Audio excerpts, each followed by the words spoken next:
Tim dari Jatanras di Treskrimum Polda Metro Jaya akhirnya menangkap pelaku penembakan seorang pengacara di lahan kosong yang berada di kawasan Tanah Abang, Jakarta Pusat.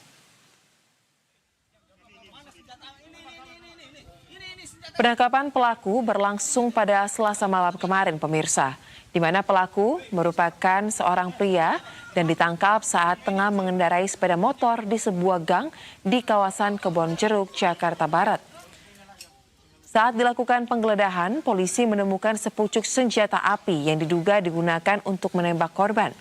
Motif pelaku disebut berawal dari rasa kesal dan emosi karena korban bersama dengan rekan-rekannya disebut memaksa masuk dan merusak gerbang lokasi yang dijaga oleh kelompok pelaku.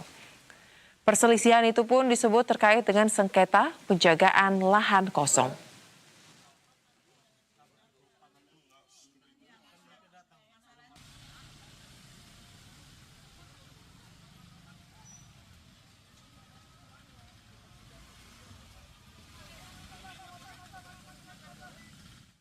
Dan langsung saja pemirsa, kita akan memperbaharui informasi mengenai perkembangan penanganan kasus pengeroyokan seorang pengacara oleh sekelompok orang di kawasan Tanah Abang, Jakarta Pusat. Sudah bergabung bersama dengan kami reporter Berita 1 Basudiwa Supraja dan juru kamera Rahmat Aminuddin langsung dari lokasi pengeroyokan. Selamat sore Basudiwa. Bagaimana terkait dengan pantauan Anda di lokasi kejadian? Apakah setelah proses yang sudah dilakukan dan juga adanya korban dalam kasus ini, ada penjagaan yang signifikan di lokasi?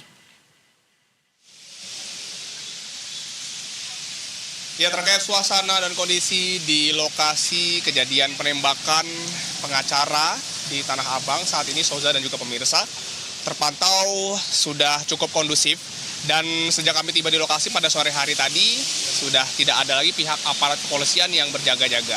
Namun kami juga sempat bertanya-tanya dengan warga setempat terkait dengan kejadian yang berlangsung pada hari Selasa kemarin, pada pagi hari tepatnya.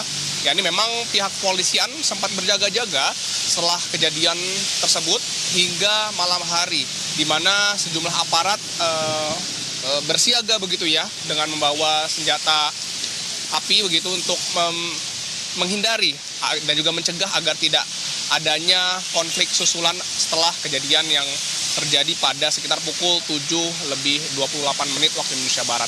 Dan memang saat ini kondisi lahan area yang ditaksir sekitar memiliki luas sekitar 9.400 meter persegi ini juga tampak sepi. Tidak ada penghuni. Tadi kami lihat di balik sini ada sebuah lubang yang sempat kami lihat juga.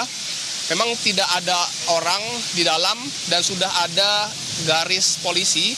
Namun ada sejumlah barang seperti helm dan juga beberapa barang lainnya yang menandakan bahwa memang sebelumnya ada yang sempat tinggal di kawasan area tersebut. Dan memang seperti diketahui, kejadian ini sudah ditangani pihak kepolisian dan update terbaru pihak kepolisian sudah menangkap salah satu yang merupakan penembak dari pengacara berinisial WA berusia 34 tahun, di mana saat ini juga pihak kepolisian juga mengamankan ada sebanyak 33 orang terkait dengan keributan yang terjadi pada Selasa kemarin. Soza. Baik, lantas berdasarkan informasi yang Anda himpun terkait dengan penyelidikan kasus ini, apakah sudah diketahui mungkin ini merupakan kelompok preman ataupun orang-orang yang dari mana? Apakah memang mereka dipetugaskan secara resmi untuk menjaga lahan tersebut dan lahan ini rencananya akan menjadi apa? Karena kan konflik ini berdebat ya antara pengacara dengan juga orang yang mengaku menjaga lahan tersebut. Ya, Soza, memang berdasarkan perbincangan kami dengan warga setempat, memang untuk secara detailnya, ini adanya konflik karena memang sejatinya pemilik lahan ahli waris mendatangkan pengacara yang kemudian bersengketa dengan sejumlah kelompok yang sebelumnya juga sudah menjaga area sini. Dan terjadinya penembakan dikarenakan adanya rasa ketidaksenangan dari salah satu orang dari kelompok penjaga lahan ini sebelumnya dengan pengacara yang dikabarkan memaksa masuk dalam kawasan ini. Yang memang pada sejatinya pengacara tersebut merupakan perwakilan atau juga utusan dari para ahli waris dari pemilik lahan kosong ini.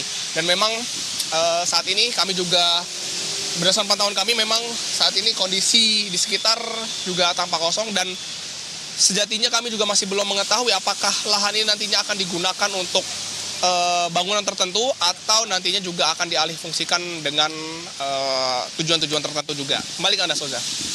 Baik, kita akan nantikan terus bagaimana perkembangan dari penyelidikan atas kasus ini. Terima kasih rekan Basidio Supraja dan juga juru kamera untuk laporan langsung Anda. Selamat kembali bertugas.